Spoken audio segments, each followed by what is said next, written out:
You have just entered the KBMOD podcast. Keyboard plus mouse or die.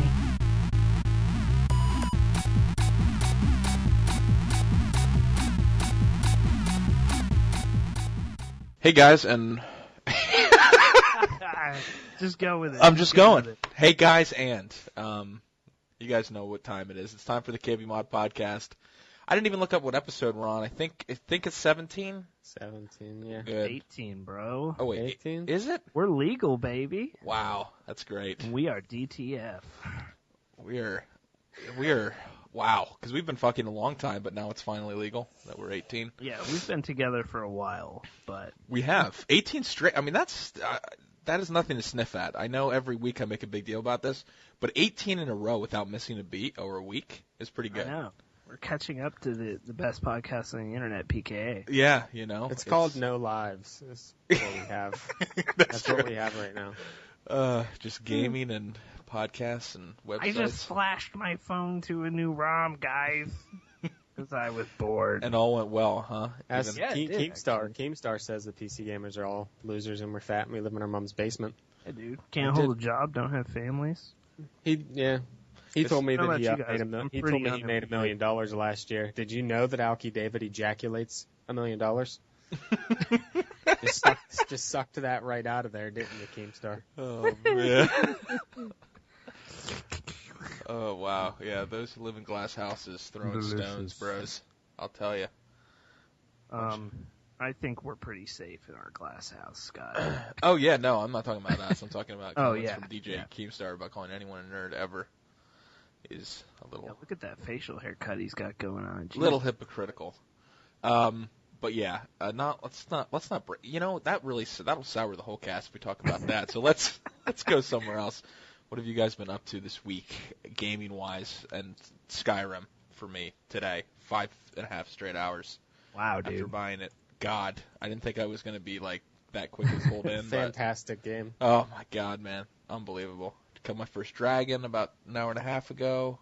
Nice. Whew. So now I just can't get over, like, I was funny because I was, before I bought it, I was looking at a couple of different online reviews and YouTube videos and all that. And, like, I was looking at people that are, like, halfway through the game or 3/4 or even maybe already completed the main story or whatever. And, like, looking at the map, like, the amount of places there are. I know, John, you already beat it, right? Once? I beat the preview version, but it didn't have all of the content or anything. Oh, okay. Yeah. How many hours was just the preview version? I got a review copy. It was like 12 hours, and there was like unfinished textures and stuff in there. So now that I play it with like all of the real stuff in there, it's impressive. Yeah, it's nuts, man. So much to do. I mean, the map had like 250 places on it. It was like dizzying. It's insane. So that's been fun. Battlefield 3 and Modern Warfare 3 for me as well. Yeah. What about you? A delicious variety, Scott. Yeah, not too bad. Actually, some variety. You know, ever since I stopped playing Counter-Strike for these couple weeks, I'm actually gaming other games. Good for you. It's man, I feel alive again. So I've been hitting the Modern Warfare 3 hard, as you would imagine. But last night at my live stream, I've also been playing Blacklight over the weekend when the beta was still going. Have my thoughts on that a little later. Played Tribes last night, and actually, finally, after, I don't know, I've probably played 10 hours of Tribes or something like that total, but finally kind of being able to kill people. I still can't ski the best, but finally being able to kill people. With the noob tube. I'm really good with this grenade launcher thing. So, but that game is amazing. So, and by the way, if people don't know, Curse.com is doing a beta key giveaway of like 10,000 Tribes bases. Yeah, how did that? I saw that tweet. How is that working? How do they have 10,000? I don't know, but I know a few of our followers and listeners have gotten them from there. Yeah. So, it's a good way to get it. I'm sure they won't all be gone by tomorrow. So. Well, we've got a few more to give out. Not quite 10,000, but not quite. We didn't exactly hack into their database and steal 10,000 keys. No, I'm not saying they did that, but that is nuts. They have a lot. But I also played a bunch of Pro Mod last night, man, because it is super enjoyable on an American server with all the right settings. So, thank you, John, and huge props to NetSky for giving us one of those. And I think KBMOD's going to have one soon, if it's not up already. So, nice. But it's so much better on a good ping and stuff. Just way more playable. That's true. I realize I have not experienced ProMod on under sub 100 ping. Oh, when your shots are registering, it's really nice. I'll have to give that a gander. Nice. What about you, John? ProMod? No, I've been playing an assload of Skyrim. Yeah. I've been playing. I play Skyrim for a couple hours, and late at night I jump on play ProMod with the viewers and listeners and such. And I play Tribes on weekends with Brandon because it's terrible playing with anybody else because everybody else is bad compared to us. And it's true, actually, though. Diablo 3 beta starting right now. Nice. Yeah, you're welcome for that one, John. Yeah, you're welcome that I have the active account. Boom. Shakalaka. Oh, by the way, speaking of noob tubes, is that frowned upon in Tribes? That gun? No, dude. Is that anyway, No, it's hard to use. Is it? Okay. It's hard to use. I haven't used that. Yeah. Only played a few games, but Yeah, I'm terrible. It's not really. It's just a grenade launcher. It's not really like a true noob tube. it's not the Robert Bowling variety. It's actually the secondary weapon for the Ranger. That's the thing I'm really good with. I don't even know if it's called a grenade launcher, but that's what it's like. So, but I'm pretty good with that. Me and Slam Tarts, one of our followers, were playing for a while. I was live streaming last night, and he was doing really well. He was playing the jumper class and flying around all over the place. So, Jumper's OP on the newer map. Yeah, dude, that's where he was for sure. capping flags like mad. Nice. What about you, Brandon? I know Tribes on weekends. Yeah. I mean, I pretty much Tribes and played some Modern Warfare 3. You know, we'll talk about that some, but probably not going to be playing a whole lot more of that. So more time for Tribes. Yeah.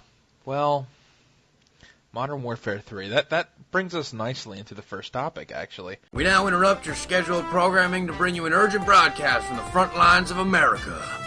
Because now that we have all played Modern Warfare 3, I got it. What day did I get it? After the podcast last week. Yeah, exactly. So I finally decided to get it, and my first impressions were like, remember Dan? I was after talking to you, Dan. I was like, should I buy this? And you were like, yeah, you'll have fun with it, but it has problems. But I think overall you'll like it. But the thing about it is that they did some things very right with like the gunplay, and then they did other things just as horribly as possible. Like map design. Yep. It was funny because I posted a video talking about how I was like. The funny thing is, I've heard some people say that they like the maps. Yeah, they're drunk or high. Yeah, they are. They are.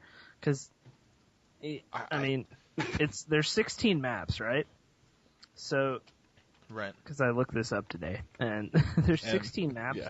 I would say, this is my personal opinion, obviously some people are going to hate some maps just because they just don't like them. Not just purely based on how badly the map is designed. I would say half are probably really just poorly designed maps. And then the other half, there aren't any good maps at all. I mean, I think that's a fair. I mean, that sounds harsh, but we've been saying that. After playing every map now, I think that's a fair statement. It's more like you could divide them into playable, unplayable, and kind of like somewhere in between there. Yeah. That's about it. Playable is the best compliment I can give a map. Yeah. To me, one of those that stands out because it's so simple, it was hard to fuck up. It's like Hard Hat is a playable map to me. Hard Hat and Interchange are quite playable. But those, to me, are the simplest, where they're just like a really basic square. Without very many levels of lines of sight or anything. Dome is like the Rust of this. Yes. I don't know if you played Dome, Scott, but quite a few times. Dome, if you want to really go ham, Dome's a good map to do it on, especially if you know how the spawns work. Right. Like Orb got a Moab on there. Well, that guy, it doesn't even. But but I have my longest streak on there, and I almost got a Moab, and I'm not very good. But you just run around like an idiot on that map. Yeah. And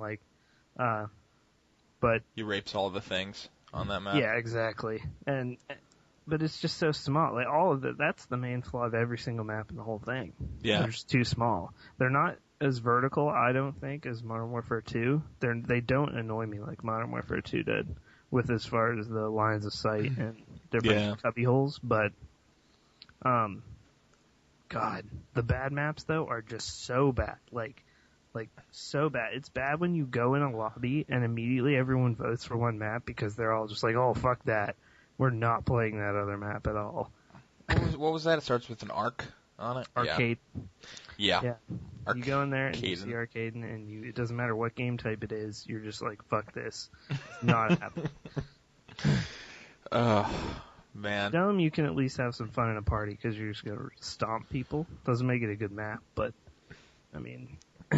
Yeah, at the, like, speaking of what John was saying about doing things right and doing things wrong, like, one of the right things was definitely the kill confirmed game type is a lot of fun. It's probably one of my favorites. And the wrong thing, but this is just maybe how it translates on PC. We were tweeting about this the other day. But John had made a comment that, like, kill confirmed on PC, like, people camp like crazy, dude. And you're so right. Like, I was playing with Orb the other day, and we were getting in games, and people just were not moving. They're just camping in corners on kill confirmed. On these little maps, and I don't know, people were on console were like, no, we don't ever see that. So I don't know why that is. Well, it seems the problem really with kill confirmed to me is that I swear to God, if you do a public match without anyone you know, nobody has any idea on either team what the dog tags are for. No. They're just running around killing. I've watched teammates run past 4 denies that they could have gotten, and just like ignore the red dog tags, dude. I was saying that the same thing. They don't pick them up. I think they think they're bad. I think they see red and they think bad. Ooh, it's gonna blow up. They're like, oh yeah, that's like a care package booby trapped or something. That's the only thing I can think of, because you're right, dude. People do not pick them up ever. That's weird. But that is overall, when you're having a good game, and that's a lot of fun.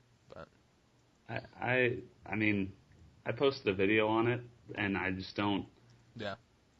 It's like it's not a horrible game, but the things that they did wrong just don't make sense. I mean, the map design I fundamentally just don't like, but I will say that is my personal opinion. And I mean, you guys agree with me, but I have heard some people say they love the maps because they're fast paced and small, and people like all the flank spots. Well, I do and enjoy stuff. the pace, but it doesn't make the maps good. Once again.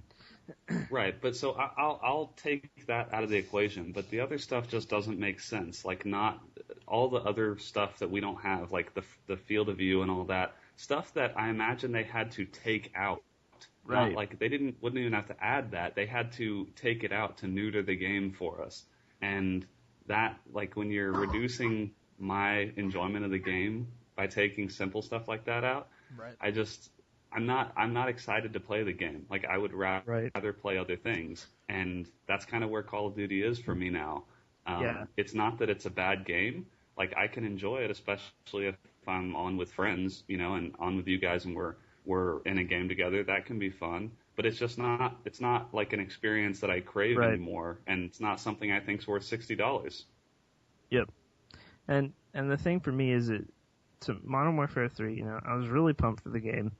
And it doesn't have that. It doesn't have the intangible thing that a good game has. Like, COD 4 has that, where I can go back like the other night. Modern Warfare 3's out, Blacklight's out, Tribes is out. What did I end up playing the other night? ProMod. Like, I can always come back to that and have fun, no matter what. And feel like when I'm doing it, feel like there's nothing in the game that's really like horribly broken, or nothing works incorrectly. There's nothing cheap about it. So it doesn't have that kind of intangible kind of this is a great game thing going for it. Yeah, I don't know if that's COD fatigue, though, from being so similar to Modern Warfare 2. Like, I haven't felt, this is just me, I haven't felt safe spawning in a COD game since COD 4. Modern Warfare 2, True. I feel like I could die from anywhere at any time. I feel the very same in this game. Black Ops was a little better because of the maps, I think. But there was some really bad spawning in Black Ops, everyone knows. And like I said this before too, like some of the spawns on these maps, and I think it like goes back to map design. Is like there's only so many places you can spawn these people on a map, the size of a postage stamp. So, I mean, it makes sense that the spawns, you'd have stuff where it's just going to be crazy at times. But that's really fundamentally the most frustrating thing to me is dying, is like, it's like getting on a streak and then dying from something I have absolutely no chance to defend against. Like someone spawning behind me and shooting me in the back with a spaz from like 30 feet away. That's what I was saying. That's what I was saying to you guys earlier. Yeah. That the reason I don't like playing the game, and really one of the main things that's turned me off from it, is that so often, let's say you come out of a doorway, and an enemy could certainly be to the left or to the right. You have to guess if he's to the left or to the right. And if you choose wrong, you die. If you choose correctly, maybe you don't. But that's the thing, is there's no skill coming into that. It's random depending on, which way do you look first, and is the enemy that way? I just don't like that, because obviously the person that sees the other first is usually going to win. Yep. And that's what baffles me about playing with Orb or watching Orb play, because in the game of absolute randomness that is Call of Duty a lot of times, like for him to consistently get 45, 50 kill games with like sub 5 deaths or like 6 deaths or 10 deaths, even so, like, and dude, I mean, you've seen Orb play. He runs around 24/7. So he has like an innate like weird COD sense. I don't understand. Like I think he just prepares to be gay at every possible time, and his aim just he just makes up for it that way. But it's just bizarre. Like there's certain people, like even like someone that is actually fun that I like to watch on consoles, like Sandy Ravage, because I don't know if you ever watched any of his gameplay, Dan, but he had a class named after him for the Spaz, where he would just go on these insane kill streaks with the Spaz shotgun. And they are really crazy. It's like on ground war games where he'll get like 20, he'll get a nuke with the Spaz, like rushing. Yeah. Which doesn't make any sense. And you're like, if that was me, I'd be dead after the third kill because there'd be 4 bros behind me. And it's just people like that it baffles me. I don't understand what it is, but the thing about Modern Warfare 3 that I actually enjoy, and John has said this as well, is that one of the huge pluses is that if you're playing the game correctly, as in an objective game, not TDM or FFA. By the way, if you play TDM or FFA in that game consistently, you should kill yourself. I don't know how you do it. You are just down in the dumps, it's human bad. being. I've tried both. Like, you just love to be punished. That's the only way. You're a masochist, straight up. Yeah.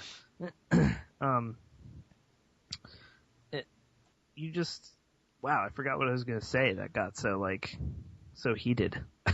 Well, you started thinking about you're going to play the objectives. Yeah. If you're playing the objectives and domination correctly, in this game, you can just pound an objective till you get it. Yep. Dying as much as you want. You will die a lot. And you can take it and win the game. Like, I've lost a whole team, not with, playing with, you guys, but I've lost to a whole team that finished negative. Every single guy on the team finished negative because they just played the objective, and they all had they probably were all running support, except for maybe a couple. Because the point streaks, I don't know how someone didn't put point streaks in the game earlier. Maybe they did. I said that in my video today. Maybe there is a game that they stole it from, but what a good idea. I think Homefront. If you're going to have kill streaks, if you're going to have kill streaks, I mean, you may as well, reward people for playing the objective. I thought that Black Ops just rewarded playing the objective because, the map design was so catered to it in a lot of cases, especially for Dom, that it was great. But this is really, I can get my EMP and really hurt the other team. Now, just by playing how I want to play. I don't have to slay like Orb or John. So, mainly because I can't. But I don't have to even try to play that way. So, I think that's a huge plus for it. I think the game, what's so disappointing about it, is that the game is right on the cusp of doing things so right, but the things they did wrong are so wrong that it just completely hamstrings it. Just completely. Yeah. Just kills it. I have fun with it, but man. I feel the same way. It's I'm still when I play, there is frustration, but there are games where if I'm playing with you guys or playing with friends, it is enjoyable despite the glaring oversights or whatever it is, or them trying to get the experience vanilla and the same on all platforms. God knows what that means. Yeah, I don't know why you'd want to do that. I don't understand it. One platform is different. Yeah, it doesn't. And as Brandon said, the things they took out are so... There are fucking CVARs for everything. Right. Everything that they took out is already in the game. It's just locked away. So it doesn't make any sense at all as to why that happened. Something like only having one volume slider, like that to me is just pure laziness. That's not even... also that's in the console version too. To like even make it worse, it wasn't even like they shorted us. That is actually in the console as well. There is only one volume slider, which is ridiculous. Yeah, you know? That's crazy. I figured if they were going to short us. One of the main takeaway for me after playing it for a weekend is that, like Scott said, I have enjoyed some of the games I've played with a group. Playing by myself was awful. Period. But straight up. The games that I played by myself or with you guys were enjoyable, but it wasn't anything more than that. Like, enjoyable is the best I can describe it, because like I had some fun, but there wasn't like any moment in the game that I really felt really compelled to keep playing. I was playing because that's what people were doing, and I wanted to join in and have fun with friends. It was more about kind of the social activity, not necessarily the game I was playing. And if someone would have wanted to play something else, like a Tribes or something, I would have gone immediately and done that. Yeah. Yeah, the main thing I've taken away, and I was trying to hold on to this for a while, but just couldn't, is that when I was first playing solo without you guys, and I played for a few hours solo, I was doing fine. Probably just because I'm a half-decent Call of Duty player, but... I mean, I was doing fine and ranking up and pretty much going, 2-to-1 kill death for the, first few hours of the game. And I wasn't experiencing that, but once I played with you guys, but it's not the same as Black Ops even. Black Ops I could get excited about going in a game. Yeah. And not even, topping the board with kills, but like going in a game and winning a Dom game by myself. Like just going in there and trying to do that was really fun. Whereas I don't even think it's possible. Yeah, that's a good point. If you have 4 or 5 bad teammates in Modern Warfare 3, you are fucked. You are completely fucked. There's no getting out of it. Yep. Yeah, that's the being the rogue agent and playing by yourself. It just doesn't. And you're right. I did do that in Black Ops. I'm not a huge. Actually, I did. Yeah, actually, I did enjoy free for all in Black Ops. I've even posted a few games of that on my channel, and I played that a little bit. I mean, I tried, I think 3 matches in a row free for all on this, and I, like you said, I was like, never again. I will never, never again, dude. It was, I don't know. I didn't think that a Call of Duty game after Black Ops would make me yearn for the maps in Black Ops. Like compared to Modern Warfare 3, I love Black Ops maps. Yeah. Yeah, you're right. I mean, you look at it now, it's like, just bring those back. Bring those over for Modern Warfare 3. We'll play them. Yeah, the thing is, now that I've thought about it, and had real time to digest the game, as opposed to just like 2 hours or something. Yeah. If you combined Black Ops with Modern Warfare 3 into one game, that would be an incredible game. Like, I'm not even joking. If you had the maps from Black Ops and the gunplay from Modern Warfare 3... The point streak stuff. Stuff. Even the graphics, because the graphics in Black Ops are pretty shit, in my opinion. And the performance of Modern Warfare 3. Because I've heard no one who's like, man, my PC just can't handle it, just chugs along, Right. I haven't heard anyone say that, whereas Black Ops is just a giant piece of shit when it comes to that. So that's like what its infamous thing is, that it performs poorly. That's what people remember about Black Ops PC. Oh, that game that used all of my processor all the time. So yeah. Have 35 cores, don't matter, 100%. Yep. Whatever you love give that it, during it was loading. taken. Yep. Nice. All right. You don't have to run Prime 95 though, which is nice. Yeah, you just play some Black Ops. All right, well, let's move on a little bit. Talk about some Skyrim because that is the best game. Yeah. Have it yet? 100 mods so far. Yeah, there's no mod tools though. You're out for 2 days and there's 100 mods. It's insanity. It's quite a game. I mean, I've never heard a game take so many people's lives away in 3 days. Yeah. In my life, not even the Call of Duties. What I find great now, this is PC, granted, which is not Call of Duty's main platform, as we've gone over. But Skyrim crushed it on Steam. Crushed it. Like, yeah, that's amazing to me. I mean, Elder Scrolls, I don't care what anybody says, what platform you play it on. Games like that are designed for PCs solely because of the modding community. And I think everybody knows that after what they saw with Oblivion. Right, It's just so many total conversion mods for that game. Textures. There's hundreds of thousands of Oblivion mods. Yeah. And there's some that are just a completely new game, like 10 gigabyte mods. It's unbelievable. And I think just Skyrim floored at the Steam stats. I mean, like 230,000. That is amazing. I can't remember the last time I saw one game hit that high a number on Steam. Yep. And then I love fucking our boy the Ginger Bomb there for Extra Life on Friday played. He had just got in the game and then played Skyrim for 24 hours straight. Oh my god! And I was like, "What the heck?" And I watched it like bits and pieces over the whole time frame. Yeah. He was never sick of it though, and it was always something new when I would go into the stream.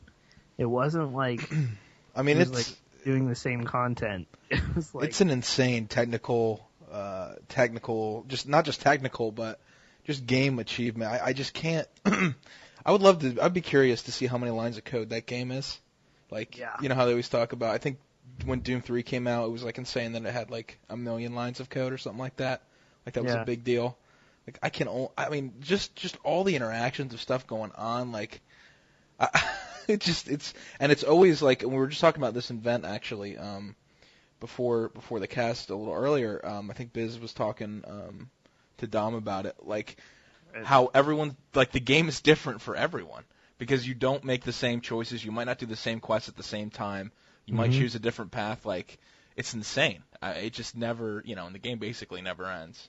No, it does. Yeah, we posted there. Exactly. The Radiant engine, the engine behind it, can infinitely make up quests for you. It's ridiculous. Can't say they're all going to be relevant all the time, but it doesn't matter. The fact that it can actually do that and get quest text and everything, that's pretty ridiculous to me. It's unreal. I mean, like I said, I came home and I played 5 hours today, and I'm probably going to play more before I go to bed tonight, which will fuck me for tomorrow, but it's just so good. You haven't gotten it yet, Dan, right? And you don't have it yet, Brandon, do you? No, I haven't gotten it yet, just because I just don't have enough time to play single-player RPGs. I much prefer multiplayer since I have limited time to play. But what I've seen so far, I mean, it's going to be an easy buy for me once it hits Steam sale, most definitely. Yeah. It plays out a lot. Even though I haven't played it. So. You can jump on for half hour. Well, I'm curious to hear from you, Scott and John. Do you think it's going to win Game of the Year? Yeah, definitely. Unless GTA somehow comes out before the year's over, there's just no way. There's no way anything else will win. I mean, just as a technical exercise, and the fact that it works so well as a game and like isn't a shitty game, because Crysis was a pretty shitty game, even though it was an amazing technical exercise. This appears to be, I haven't played it, as I said. This appears to be an amazing game on all fronts, with barely any sort of technical problems that are widespread. Or any game-breaking issues out of the box. Nothing really. Issues. It's already got a huge modding community. Obviously, it has a huge sales number. I mean, 3.4 million. Unless you're Call of Duty, that's pretty good. Yeah. Yep. Yeah, I'm curious to see the we posted that they'd sold like 3.4 million copies retail in their first few days. I'm curious to see what that number is when you put digital sales in. Oh, yeah, I mean, 'cause that doesn't... Pretty much most of the people on PC were going to have bought it digitally. So I'm really curious to see how many, like what the real sales numbers are. Yeah, I mean, I don't see how you can... I believe, a little spoiler maybe, I believe at the end of the year we're going to try, or closer to the end of the year, we're going to try to have a live podcast, kind of with some awards. Nice. Scott and I brainstormed this a little bit. And we'll be talking about our games of the year, and I just can't see anything else, really. I mean, at this point, dethroning Skyrim. And I haven't even played it. I can't wait till you play it. It's out before the end of the year. Well, if D3 is out, maybe. For me, anyway. But I just can't see anything. Yeah, like what's so amazing to me about it is like I've been reading the hype machine. I've been listening to people talk about it for whatever, how many days it's been out. And I was like holding off. And so I was like, all right, I'll play it and see like if it grabs me right away. I was like, it might not. I'll give it a few hours and see how it goes. Mm-hmm. And like right away, man, right when I got in and started playing it. It's because of the way they start the game off. That first section, it's just like amazing. It's over. You think you're getting your fucking head chopped off, and then there's a big ass dragon, and you're like, yeah, okay, this game's good. That's true. Exactly. And, just looking at just having Steam open, like for any length of time, all I see is popping up in my corner. Now playing Elder Scrolls V Skyrim, over and over and over. Yeah, like it was hard to find someone to game with because everyone was in Skyrim. The other night when I was live streaming, I was like, somebody want to come play with me on any of these games? No, everybody was in fucking Skyrim, dude. It was ridiculous. So, I think we mentioned this, but I think it's pretty noteworthy that, granted, the game doesn't have an online component. But I haven't really heard anything about technical issues or anything like that. I mean, I'm sure some people are having some issues, but nothing seems to be widespread. Seems to be, extremely playable, and I haven't really heard any complaining on that front. I mean, the only gripe I have is that there's a rendering issue in cities where, you'll drop down to like 30, 40 frames a second on high-end machines, but like out in the world, it's fine. It's just the way it renders like all of the shit inside of a city at once.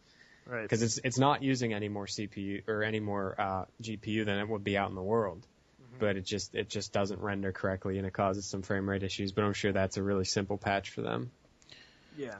Yeah, and since it's single player, it's not like you have to have high consistent FPS, so that's not game breaking or anything. Right. Yeah, I had it crash once in 5.5 hours, and it was my fault, I think, because I was alt-tabbing too much to check something. So I alt-tabbed a few times. Well, I mean, I'm sure it doesn't alt-tab like Battlefield. No, to be fair, Battlefield with the alt-tab is incredible. It is fast. Yeah, so, I mean, I'm sure we'll talk more about Skyrim in future episodes as we play more. Like, hopefully by next week I'll be 5 hours in. Hopefully I'll be like 40 hours in or more. So maybe move on to talk a little about Tribes Ascend because we've all played that as well now. So yeah, actually, Scott, I'll start this with you actually because I know Brandon used to play back in the day, John used to play back in the day, and I've put in some hours on the new one and I've played the old one. So you're kind of fresh to this thing. Yep. How long have you played it for? Like even an hour yet? Or? I've probably about an hour and a half total one night. So what was the pace like to you, or the insanity? The movement. Insanity. Yeah, exactly. It's just dizzying, like when you go in and like that. That is impressive. Like for a methodical Counter-Strike player. Oh God! Like like what the fuck is going on? And I got like my first game. I was able to get quite a few frags, but just movement is going to take me a long time. Like the skiing, getting good at capping flags, that stuff I could definitely see taking some time. But I mean, I'm definitely hoping this weekend I really want to play some more when Brandon gets back and kind of delve into that and try to. I haven't even done that skiing tutorial, which I probably should do, so I can get the Actually, basics people down. on my stream the other night were asking me to do the skiing tutorial because they just wanted to see it with a yeah. good skiing path. They just wanted to see me ski, without people shooting at me and stuff. So. Yeah, I actually haven't done the skiing tutorial either, but I probably should just to see what it's like and to say I've done it. I'm guessing it's probably really short. Yeah, but it's probably just like this. It's all is how about you roots, ski. though, All right, really, we'll see isn't it? Like, yeah. And it's not. Yeah, that's what. It's not overexerting your jetpack either. Like you'll find the problem. You'll be like, all right, I'm never going to make it over this slope. So you use your jetpack more, and then you land on flat ground, and you don't get any speed. Yeah, you lose all your. Yeah. Well, it is pretty much all about the routes because if you played the 3 maps now, so I guess they patched the game since our last podcast, so they added a new map and they removed the speed cap. For me. Yeah. So I was going to say the new map doesn't really have very good skiing lines, and so I think that makes it even like the skill gap widens even more because you'll see a lot of the newer players just kind of putting along trying to figure out how to get going quickly. Whereas on like the ice map, they're huge mountains and stuff. It's a lot easier to get going quickly. But yeah, I've obviously you guys know I've been enjoying it a lot, and the new patch fixed nearly every stability issue I had. Like I don't think I've crashed since it's been patched. No, I didn't crash last night, and that was with XSplit running and everything, which obviously anything added on top is gonna be detrimental. And I had no issues at all. The only issues I still have are it dropping me from games where I was queued in, or it just never loading a game, and then I could just exit out. It didn't crash, but the matchmaking is a little wacky sometimes.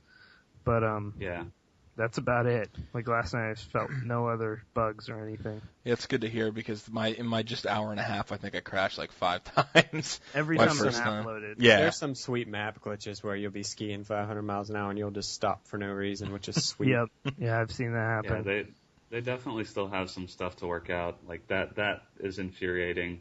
It only happens to me when I have a flag. Yeah, exactly. Makes it better. Yeah. I can guarantee you the next thing Brandon's going to say is the infuriating thing is concussion grenades. Yeah, I would say really as far as gameplay goes, the only 2 things that I can't stand are the sniper rifle and concussion grenades. That's the only stuff that so far has actually made me rage and want to quit. But then I remember I don't actually want to quit, and I just keep playing. This is a sniper rifle. How many hit kill is it? 2 or 3, but it kind of locks on, sort of. Oh, really?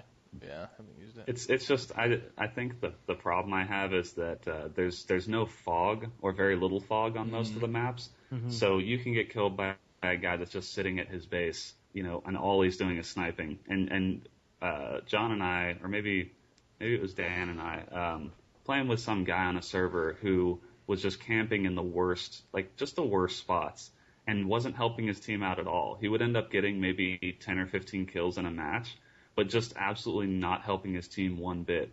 And once I found out where he was, I would shoot a disc from across the map and end up hitting him and killing him because he just would never move. And yeah. But I mean those issues are probably personal preference. I'm sure there are just as many people that love being the sniper, and killing people at long distance. So overall, though, that last those patch, people are douchebags. I was really impressed to see such an extensive list of patch notes already. I mean, it doesn't even feel like it wouldn't feel like a closed beta if there weren't still some features missing and stuff. I mean, when I enter the game, I forget that I'm playing a beta, let alone a closed beta. Yeah, it doesn't feel like that at all. So. It's very polished. I mean, it was polished to QuakeCon though. It felt right then. I mean, I'm not surprised. Yeah, but it feels great, and I'm definitely glad that it seems like they're distributing more and more keys. Like Curse getting a bunch of keys. I'm just glad people can now start actually getting in and populating servers. Because one thing I noticed at the beginning was that I would end up playing with a lot of the same people, and I don't think that was by coincidence. I'm guessing that there just weren't that many people playing concurrently, And I've noticed more and more, I'm seeing very few of the same names now, so that's getting better. I'll tell you one thing that's not polished. High Command. What the hell is that thing? God. Because, so... Yeah, it looks pretty amateur. It just looks like... I was saying it the other... I mean, it works fine. It's just so funny to me because, like, we have Origin, which I don't know, looks okay. And then you have, Steam, which is more polished, and it's just like the High Command thing. I don't know if that's ever going to change. I mean, they use other games for that since it's free to play because there's other games on that list, I guess. Right. It's just funny to me, like, it looks like the buttons and everything, it just looks so out of place because then when you go into Tribes, everything's a lot more polished.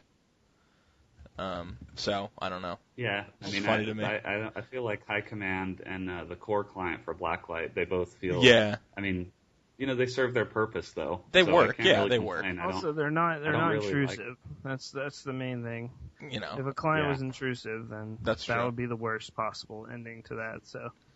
Yeah, I think I could complain about like how it looks and doesn't really feel all that polished. But then again, I don't want to say that because it works. It does what it's supposed to. Oh yeah. It doesn't nag me with messages. Oh yeah, exactly. It Like it launches the game and I can change my settings. Yeah, so that's fine. It's just I'm just being a stickler. And it randomly pops up a beta key button occasionally, and then when I give out keys, it randomly pops up the beta key again. I've given out like six or eight keys so far off of my account. Nice. What I love is like I feel like Core and Jared, if you listen, I'm sorry, bro, but I feel like Core and High Command were kind of like, well, these other guys have these digital distribution services, so I guess we should too. Like, that's what it feels like to me, is like someone's like, just throw one together. So we have something to tie our beta to. Like, I think it's more about the publishers wanting a systematic way to deliver updates, because pretty much no game is going to have like your manual patching process like we used to have, where you had to download it off of FileShack or FilePlanet. right. And so, it's kind of like especially if you're going to be creating multiple games, why not just start out, make a digital distribution client, and kind of start Update that process off right. Yeah. Yeah. Nice. I mean, given when I remember how like we used to have to manually download the versions off of FileShack and like wait 30 minutes in line and stuff. Yep, Yeah, I I remember remember those days. All of a sudden, High Command and Core seem awesome. Yeah. Oh, that's funny. Yeah, I remember when I was playing like Medal of Honor, Allied Assault a lot and stuff like that, and patches would come out.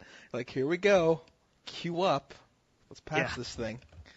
Okay, let's get it to version 1.4. Oh wait, I had to reinstall. Now let me install 5 patches to get it back up, because this one is an incremental patch and isn't the full patch. So that's funny. Oh god, yeah, I remember the days of that. Like you have like your 1.03 to 1.04, and you but couldn't then you go. also have your full patch, like 1 to 1.04. Exactly. Yep, I remember that. Oh man, it's good. I mean, that was one thing digital distribution has brought us, which is very nice. Yeah, the patching aspect. All right, well, let's. We have to touch on. Speaking of digital distribution, we have to touch on the fact that Steam got hacked this week, or I guess last week. I don't know. Yeah, I guess this week. Yeah. Which, Dan, you can maybe talk about it because you were extremely disappointed. Well, I mean, to me, it was. I mean, I should have guessed. Nothing on the internet is really safe, but Right. I mean, Steam was one of these things where so much is tied to it that. Excuse me. It kind of felt like, Microsoft. Like Microsoft doesn't get hacked, Like Windows might, but Microsoft doesn't get hacked. No one's ever saying, "Oh, we broke into Microsoft headquarters." That doesn't happen. But I felt like Steam was the same way because of the severity of the breach that could cause. It'd be much worse than PSN. I don't care what people say. If it actually got compromised, because think about it, you have 50, 60 games, some people tied to one ID, and all of a sudden that gets compromised. it's all gone. It's like $1,000, you know, possibly in game, you know. So, and that's like your whole. It actually, I'll take the other side of the argument. It actually doesn't bother me that much because I think in this day and age, high-profile companies, it's not about if they're going to get hacked; it's about when. When. And the thing that stood out most to me is that immediately we got a message on Steam from Gabe Newell and explaining what happened. Gabe's such a fucking and then also, bro. Yeah, dude. And then he also explains that the username and passwords that were stolen were all hashed and salted, and that all the credit card information is encrypted. So if they manage to, you know, what did he say? Like if they manage to break the encryption, then it's gonna we're not gonna be worrying about Steam. We're gonna be worrying about science because of the encryption methods they used. So I don't think this compares to PSN at all because Sony was completely negligent in the way they were handling their information. Oh, yeah. Wait, wasn't it in plain text? Yeah, a lot of stuff was in plain text. Good Lord. Valve has shown that they are to be trusted, and you know, it doesn't bother me at all because they got hacked, they disclosed it, and you know that stuff probably will never be worth anything because of, you know, the security around it, and considering that we have Steam Guard now. You know, even if the username and password somehow did get compromised, you know, they still have that level of security in place to keep the accounts safe. So I feel more, you know, it's not a great thing that it happened, but I feel more secure than ever that Valve is looking out for, you know, the security of the accounts and trying to keep that trust with their customers. Yeah, seeing that letter was awesome. Yeah, I was just thinking. Like Gabe's trying to talk to you. Yeah. Yeah. He's like, don't worry, bros. Like, you want to talk about doing PR right after a disaster and doing The PR CEO wrong. of your company. Yeah, exactly. Like, he's just like, I know exactly what we have to do. I will apologize. I will take responsibility and let people know what's going on. Like, that's all people want. Like, people are forgiving if you are forthright and Scott, like. Sometimes you have to take 10 weeks of silence, okay? With no updates. All right. Yeah. I mean, yeah.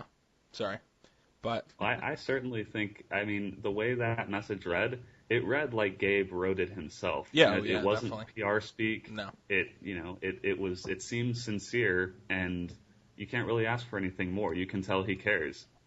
Yep. Oh yeah, you could Gabe tell he answers was every goddamn email people send him to. Oh yeah, That's where you could email Gabe and be like, "Well, do you have a boner right now?" And he'll email you back and just say no. Just like, nope.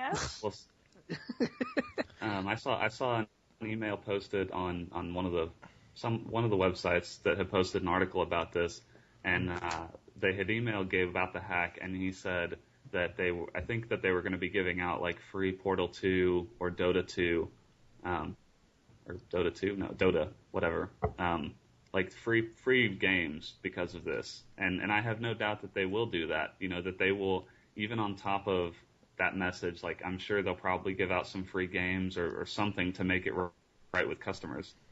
Right. No, I agree. They, once again, they just, as we've praised Valve all the time on here, and to me, there's no such thing really as when you're that good, we're not fanboying, bros. They're just that good. damn good. Yeah. Like, what has Valve ever done wrong, really? I mean, Well, think about if you were in Valve's position and that happened to you. Like, what do you think is the best course of action? I don't think they could have done it any better. You know, they disclosed it in a timely fashion. They were taking all the security measures necessary. I mean, I can't fault them for it because that kind of stuff happens especially when you're running like a huge digital service.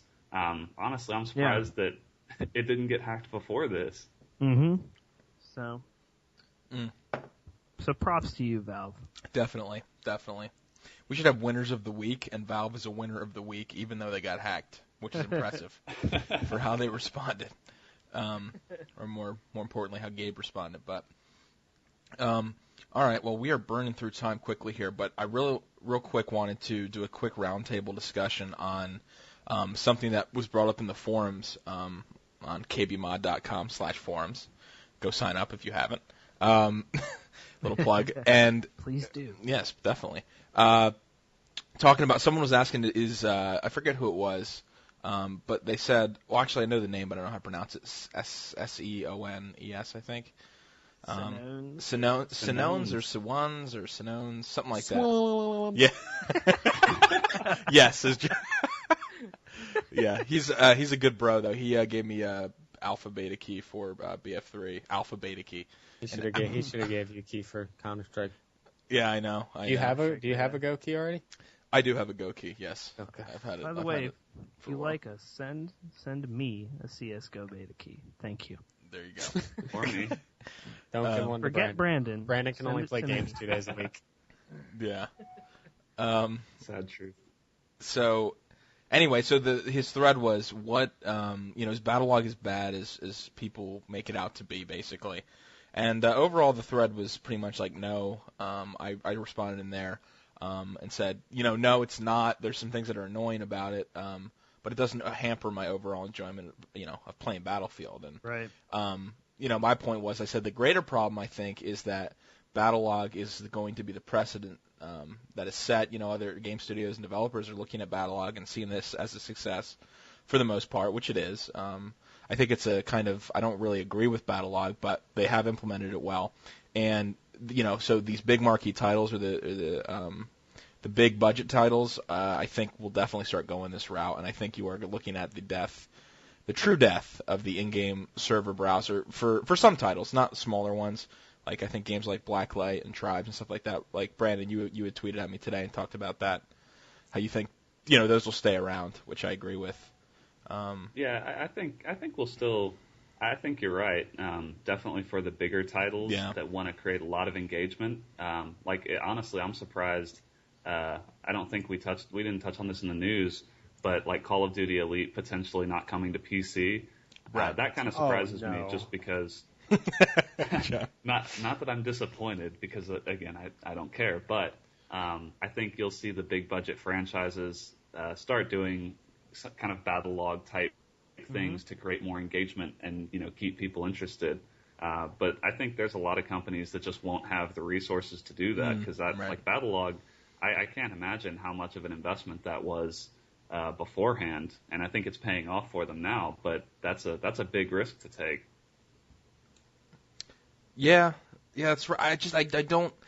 My question is, we don't know the logistics behind. I mean, like you're saying, just like testing, testing it in different browsers, making sure it works. You'd have that whole the website of it now. Mm-hmm. Like how much? There has to be a reason, like to me though, that they did it and they didn't. I don't know, and they didn't include it in the game. I still don't know if that was just monetary or a mix of it. I think it all comes back to the engagement. That when it's not in the game, right. It means that when you're at work, you can check your stats and right. And do all your friends' stuff. And it definitely. I can't say that it doesn't work for creating engagement and having people spend more time on that service. Personally, I'm just not. I don't know exactly what that gains them. because it is a free service. It's not like I'm paying them more money to use Battlelog. So Call of Duty Elite, you would be.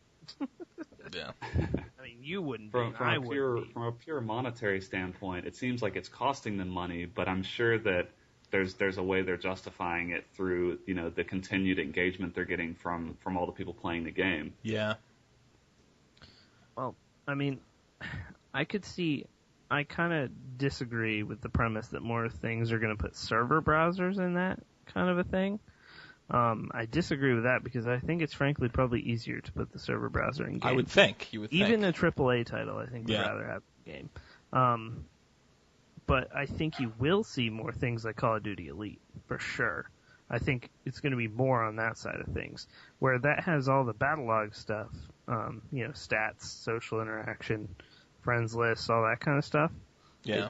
The only thing it has different, basically, is that it has some paid services, which I don't even know what they are, to be honest. And then it also has the whole, with the pay, you get free DLC or whatever. I think you'll see that maybe put in, and Jared talked about this, a couple weeks ago when he was on about how he's pretty sure that model, that's going to be the AAA model. Like, he said he's very fearful of that, which I would agree with, because you're going to spend like $200 on a game. Right, by the time, yeah. In the end. Yeah. And he's very fearful of that happening, but I totally think that's how it's going to go. They're all going to phrase the single player just like Call of Duty does, which is the only game that has done this in the past and still does. Multiplayer is a free feature. Right. Like, have I touched the single player in Modern Warfare 3? No. And I never will. Nope. And, so. Really interested to see what happens to Soap, though. Yeah, so I was really connected with him from back in Call 4. A riveting story. It's on par with BioShock storytelling, I'd say. Yeah. Pretty close. Alex isn't even here to defend I himself. know. I need to defend his hero, Ken Levine, here.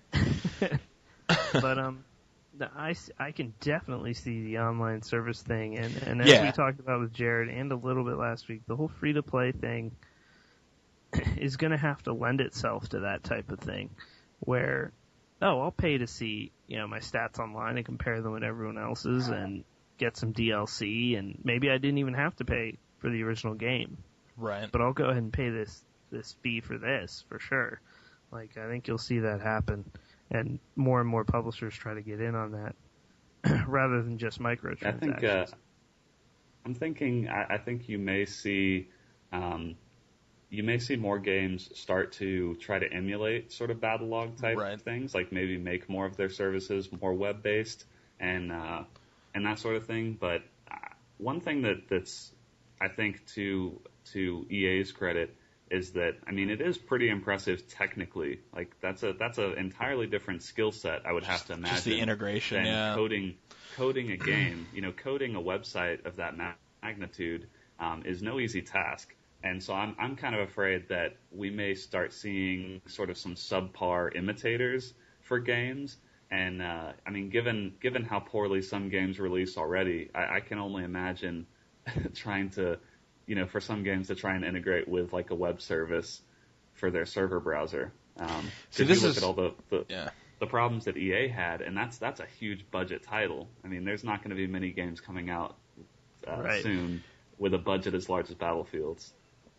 Well, this is what I'm thinking. This is, while we're talking and you're saying this, I'm thinking, what if it's this? What if this is the first experiment with a site like Battlelog for EA, but this, I could see, like, what if they do, so another title comes out, and what if it's like tribes.battlelog.com, and this is a third-party service that they will do, right? They already have the infrastructure built. They know how to do it.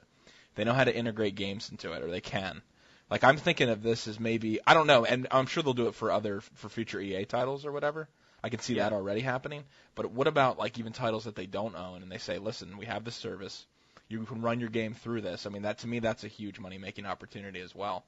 And maybe, I don't know, maybe that's what they're thinking, because that makes sense. Like, okay, you're maybe a smaller game or a medium-sized game. Look at this. You'll have access to millions of users now that we've already built on Battlelog. And so these people are hitting up the site to go to here every day, and then you'll go, oh, look, hey, Tribes is on Battlelog, or you know what I mean? And I feel like, Tribes is probably a bad example, but other titles that could be integrated, and I think maybe that this is just like, they're like, look how successful this is with Battlefield. We wanted to see if it would work, and now that it is, we can make this a third-party product almost that we have, that we can give people. I gotta go hoo-ah everybody on Battlelog now. Damn it.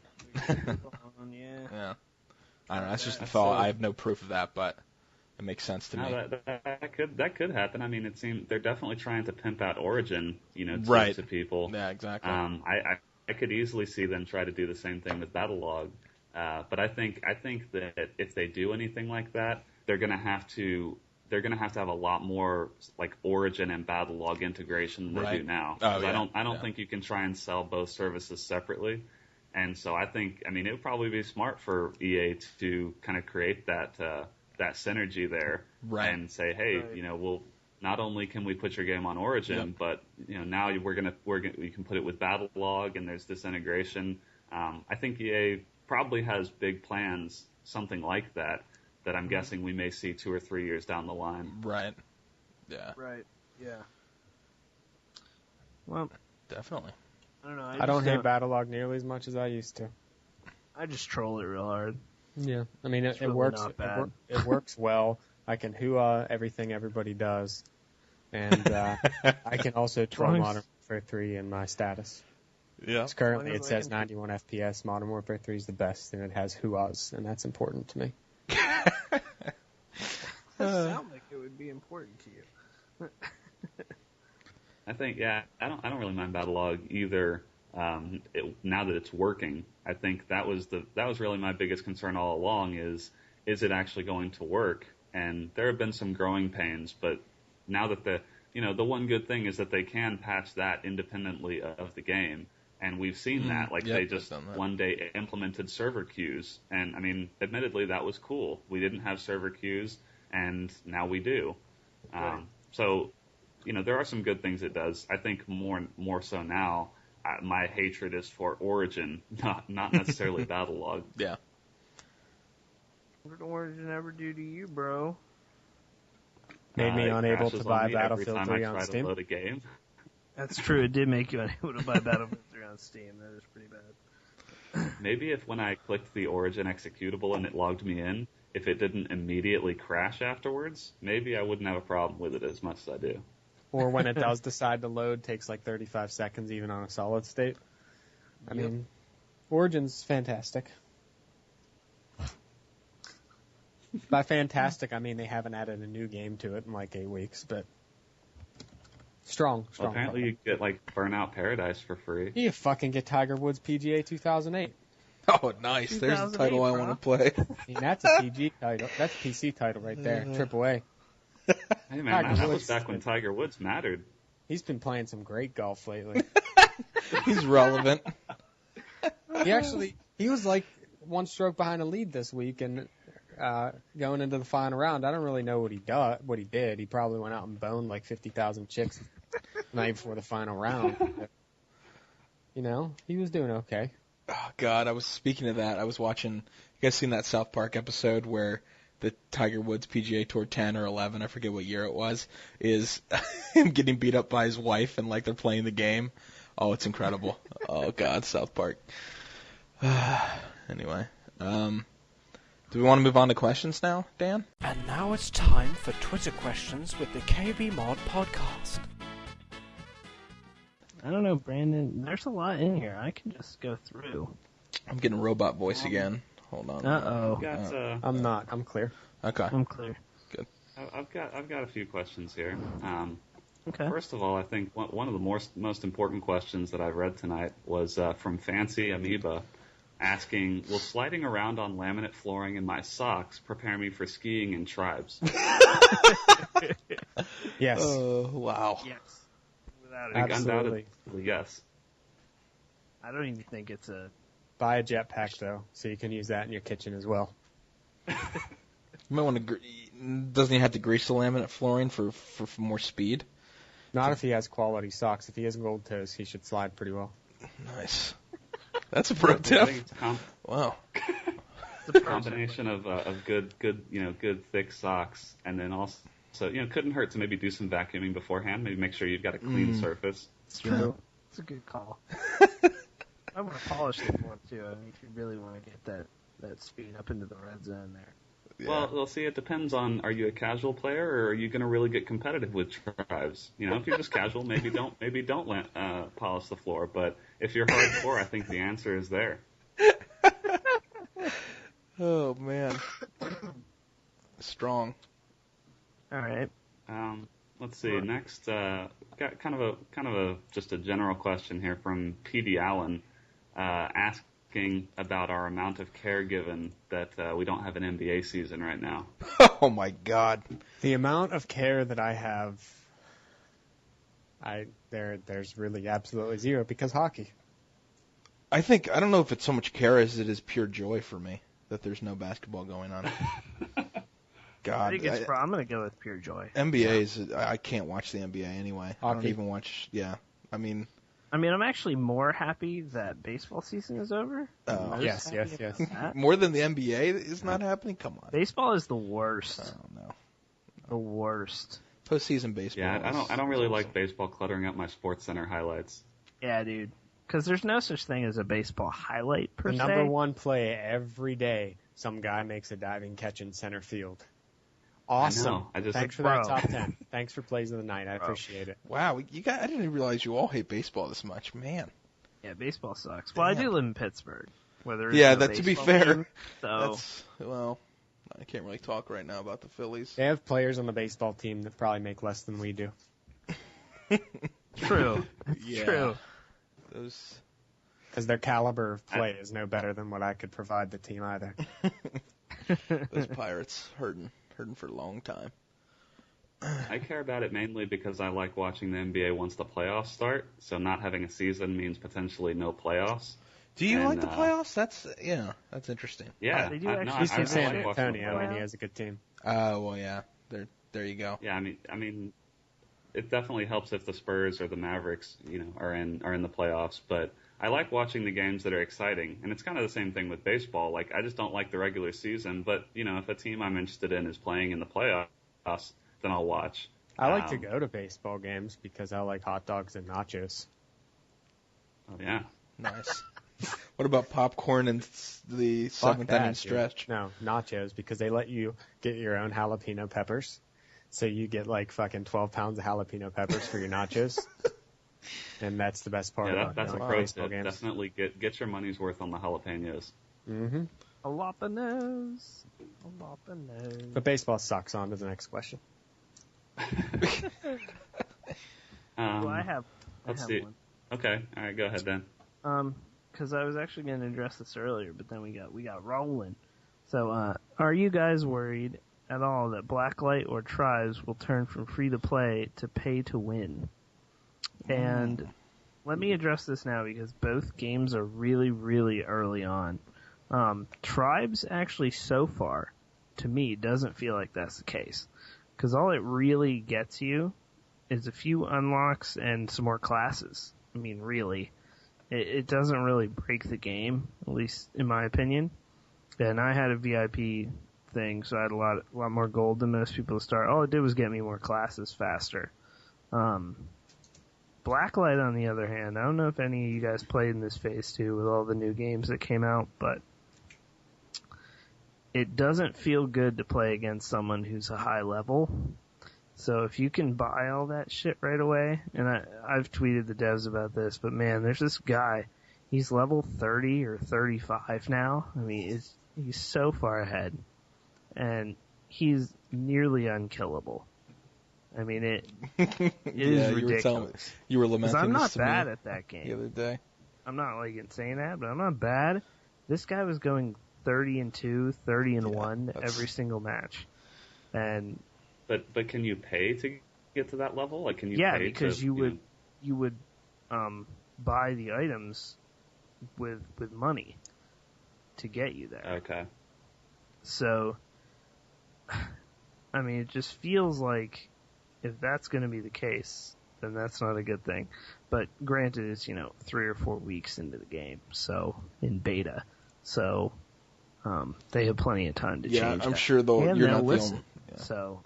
I'm sure you're not the only one that will give that feedback to them about that. Yeah, so. I think the best thing about those two games in particular is that they're smaller dev teams that are passionate about their game. So I don't think with those two titles specifically you're going to get pay to win because, like you said in Tribes, so far all you can do with the gold that you buy is buy new classes, which I mean is important for diversity. But as long as the classes are balanced. You don't have to have a new class to do well. And then I'm sure they'll have some like appearance stuff once the full game is out. So you can pay for, new skins or something like that. But as far as like an actual gameplay advantage, there's no real advantage to be had from purchasing stuff in Tribes. Nice. But let's see, what else? Yeah, I had another question, Dan? Yeah, since we've all played Tribes, so this guy hasn't played it very much, but... Did you say who said that one? Oh, crap, I didn't. Let me go find it. That was A. Panuccio. A. Panuccio, yeah. And then I think the other question was right above his here. It was actually about... Well, I'll say the question, and then I'll find it, because I know what the question... Oh, there it is. It's from Med's Boss. It's, what are your favorite Tribes loadouts, and are there any balance issues you would like to see tweaked? For me, my favorite loadout's the Ranger so far. It's one of the first ones you get, but I like it the most. I like Soldier the most, and I hate concussion grenades. I don't know yet. I haven't played long enough to give you an honest answer yet. I'll have to play more later. Well, you should probably fix that, Scott. I know. We're gonna fix that this weekend. Yeah, we will. We will. If I'm not playing Skyrim, no, I'll make an effort. Yeah, for me, it's funny. The Soldier is actually my favorite class too, even though that's one of the ones that you start with by default. But I think it's my favorite because it's a good balance of speed, like speed and maneuverability, and you get a spin fuser, Old school which I think is the best weapon in the game. Yeah, that's the old school tribes with the spin fuser. I think actually, I guess for me, it's a tie between the Soldier and the Pathfinder, which is kind of the light version of the Soldier. Because I like flag running a lot, and the Pathfinder's better for that. Yeah. I like everything. I just like tribes. I like the heavy weapons classes too. I don't know why. I don't have any light classes though, except the sniper. So. Yeah, well, that's the worst light class. Hopefully, I can find that guy you guys were talking about. And he can teach me how to snipe from the base. That'll be good. I'll work on that. I tell you, that guy found the most ridiculous spots. Like on the snow map, he found he went to the very top of like the tallest point and just sat on the spire of this tower. I could not believe it. Like I zoomed in, I had to use my double zoom from across the map, and I fired a disc. Funny. It probably took 15 full seconds to travel to him, but it hit him with a direct shot because he just didn't ever move. Oh, that's funny. You won't run into that much camping in tribes, though. Yeah. Hopefully, no, not at all. Yeah, well, aside from snipers, you don't really see much camping. I mean, I guess unless you can't. If you're not moving, somebody's going to kill you very quickly. Because moving is the entire purpose of tribes. The movement is what makes tribes tribes. Yeah, I think one of the best I thought it was the things collective about... Native American groups that make up the people classes in the game. No? Sorry. Oh, I hate you. Sorry, Brandon, I derailed you. I don't know what you're saying. What were you saying? No, I was going to say one of the things that I like about the pace of tribes so far. Not to get into a whole other discussion, but I figure since we're on the topic, I like that, if you have skill capping flags, there's really not much defense can do about someone that's really determined to get a flag, because you can knock out turrets, in a few discs, and if you can get going fast enough, you can almost always pick up a flag with, and make it out of the enemy base. So there's always, the gameplay is so dynamic that there's really no defense that can't be pushed through, and that makes for a lot of fun matches. Yeah. I'm a fan. So there's that. Yeah, just the speed alone is going to take me a little bit to get used to, and hopefully once I get the movement down, I'll learn how to cap the flag. It's not as fast-paced or Twitch-based as, say, a Counter-Strike Source, but... Yeah. It's less twist, but I think still just as much skill. It's just that the skill is divided a little more between aiming and movement. Yeah, when you're going full speed while trying to shoot someone and time where they're going to land or if you're going to hit them in midair. That's a whole nother level, especially if you're going fast. Midair discs don't happen often. That's just a whole separate skill set altogether. Well, in that case, then Nuketown Noob. I saw that disc shot he hit. Yeah, man, he's already got a montage clip. I know, I saw that. That was a nice shot. That was very nice. He's bad at everything, though. Would you call that luck, John, or is that skill? Come on. From him, it's luck. Well, there's a lot of those long shots that are almost always going to be luck. Right. Because the further out you get, the more lucky it's going to be. Yeah, for sure. I watched a video this... Go ahead. Sorry, go ahead. I was going to say, if somebody's using their jetpack up in front of you or something, and they come up a slope and they're up in the air and you hit them, and they're not far away from you, that takes far more skill than shooting a disc across the map and hitting somebody. Yeah, I was going to say, there's this one guy that put up a video on YouTube. I guess he had some clips of him playing throughout the week, and he had a bunch of midair discs, and they were all, a lot of them were short to mid-range, and that takes an incredible amount of skill to kind of predict where they're going to go. Right. so the long ones are lucky, but people that can hit those short midair disc shots consistently, I mean, it's really impressive. Yep. Nice. I love me some tribes. Let's see. I've got another question here. This is from Kurth92. He asks, what are your thoughts on gaming addiction? And then how does one balance that kind of thing? There is no such thing as gaming addiction. There is only addiction. Addiction is a disease, and you could be addicted to anything. It just so happens that some people get addicted to video games. I mean, that's how I see it. I mean, addiction is something that can be treated and is often treated as a disease and not just, if a person's addicted to video games, they could also be addicted to drugs, That's how I see it. I agree. Yep. I agree. Addiction is addiction. Game addiction exists, exactly. I mean, people would probably, when you ask people to define game addiction, what we do, I'm sure, is considered game addiction. Because how much we would play, because this is our main hobby.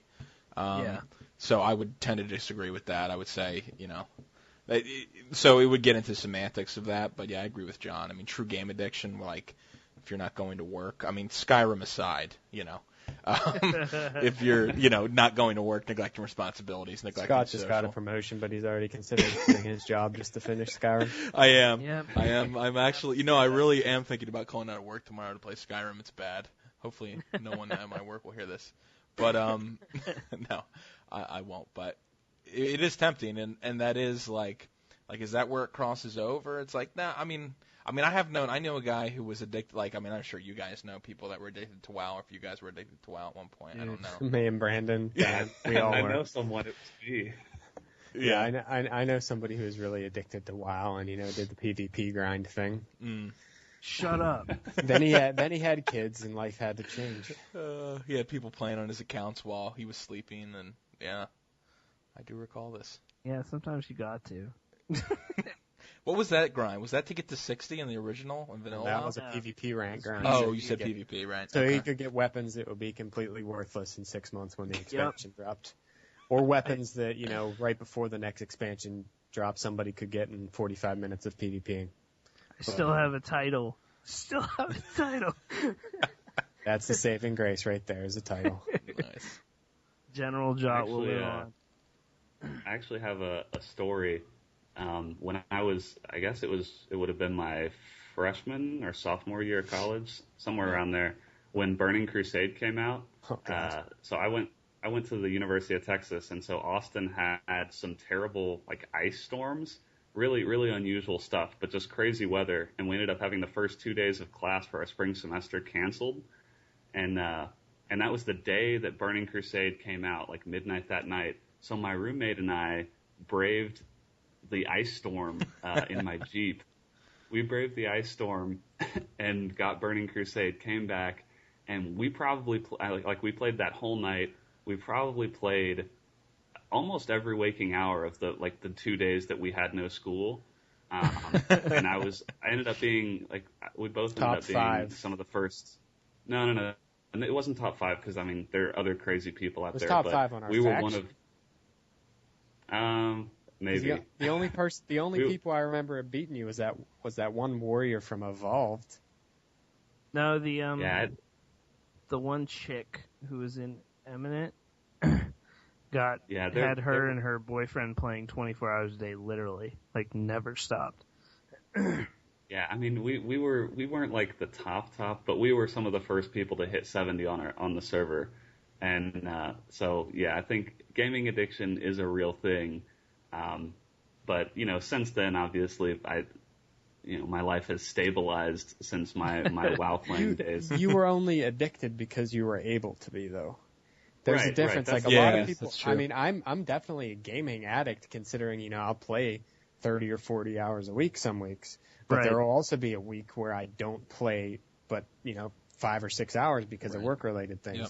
So there's different stages of addiction too. Yeah. And I still stand by addiction as addiction, regardless of what you're addicted to. Well, what I hate to see on Twitter and stuff, I hate when I see this, and is when I'll see a tweet, and you guys might remember when this happened, because I retweeted it and was like, what the fuck is wrong with you? Some dude was like, oh, so-and-so is streaming, well, time to cancel plans with friends. It's like, what the fuck, dude? Get your shit together. Yeah. You're gonna watch a man on the internet play video games instead of going out with some real life friends. Yeah. Definitely. If you find yourself consistently, like, I think we've all done it, like, neglected real life responsibilities and stuff to play. I mean, that happens. I mean, I took off a week of work for Cataclysm. So. Yeah, exactly. I mean, but I was able to do that, so I don't consider that necessarily a bad thing. Yeah, you got to be off work, so. Right. Exactly. Like, once it really starts hampering your, you're doing things that you can't be doing, like you're saying, John, like, you really can't afford to take off work and you can't afford to not be with these people, then that is the line. And, Yeah, if people ask me to go out, man, it's always going to be going out. Yeah, like, definitely. If you load up Counter-Strike Source 15 years after it's been released, you're addicted. You're addicted to the game. Well, that might be fair. 15, you see, we haven't hit 15 years yet, though, for Source, so we're all right. We'll see. We got a couple more years to go. That was actually a good question. I like that one. Yeah, that was good. Who was that? Who asked that again? Do you have it? That was Kurth92. Oh, Kurth. Okay. Nice. Nice, Kurth. Kudos. Congrats to you, sweet Kurth. Sweet Kurth. What's the time? Pretty late now. Yeah, we got. It's about an hour 20, so we could wrap it up. Do we have any more questions, or I'm good to wrap it up? Well, we got one more question because we didn't really touch on this in the news, but we can kind of hit it now. The Poning Pie asks, nice. How do you think the new Sandy Bridge E processor will do in the gaming market? Worthless. How do I think? I know it's not very good. Well, it's not very good. Not very big of an upgrade. It's just not worth your money. So there's to it. Yeah. What was the price? What are those coming out as right now? Almost 1,100. Oh my god. I mean, me and Brandon were talking the other day about it. Yeah, the top end processor it's about the same price as a 980X or 990X was for a while, and for the people that need it, like for professionals or people with high end workstations and stuff. It's an awesome processor. It's just that it's not an upgrade for gamers. If you look at the benchmarks, pretty much everything is going to be. It's almost the same for all the benchmarks with a 2600K, just because most of the games are going to be hampered by the GPU and not your CPU. So I would say any gamer that, unless you have money just falling out of your pockets, there's not really any point to buying Sandy Bridge E. But it's right. I'm glad that at least Intel is still pushing the envelope. They've retaken their own performance crown, so congrats. Yeah. Yeah, I'm sure it renders really fast. I mean, it's 2600K though. Yeah, so it's not worth your money. Okay. in multi-threaded workloads, it beats those chips, the 2600K and the 980X by, like, in some cases up to 50%. So, I mean, it's a beast of a processor, just not for gaming workloads. I think it's mainly for, people that enthusiasts, video renderers, professionals, that kind of thing. I think what you're going to be a while. It's going to be a while before games start pushing Sandy Bridge, either the 2500K or the 2600K. I mean, Dan's still chugging along and able to run absolutely everything flawlessly on a 965 Black Edition. So, which isn't even over. I think that. Yeah. the only person that should buy this as a gamer would be the person that is planning to do a huge build right now and then not upgrade for like 4 or 5 years. Yeah. Right. I mean, seriously, like if you were going to try to build the absolute best PC possible to last you the longest, then yeah, you would want to pick this processor. But realistically, you should just buy a new CPU and motherboard, 3 years from now, and save yourself $400 or $500 in the process. Mm-hmm. Yep, definitely. I mean, I think what you're saying is that that you have to choose the right load to put on this processor.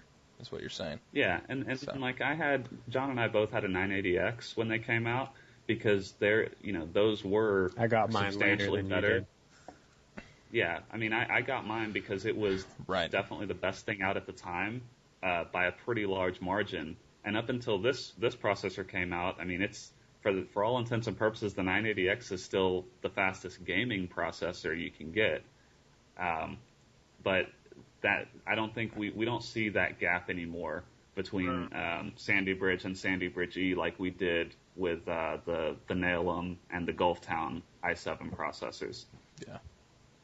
Nice. I mean, so I was trying to be a sarcastic asshole with the load comment, but it's okay. I wasn't sarcastic enough. So I didn't catch it. That's fine. No, that's good. You added more good information. So cut of your jib. I do very much like the cut of Brandon's jib, indeed. All right. Well, we probably should end this and be back next week with episode 19. And then Scott will say nothing about that, and then when 20 hits, he's going to have like a nerdgasm. I will. We don't even have to record him now. How's your beard coming for No Shave November, Scott? It's good. You know, I've been rocking this for a while now, so it's great. Yeah, I've been No Shave January. Every month February. is No Shave November. Yeah. No shave for the last 6 months. Yeah, exactly. So No Shave 2011. Yep. Exactly, yeah. I'm raising money for charity, my own charity. No. All right, sweet. Let's say bye. Let's say bye. Yep. Bye. Later, Skyrim. Later. Bye. Quad.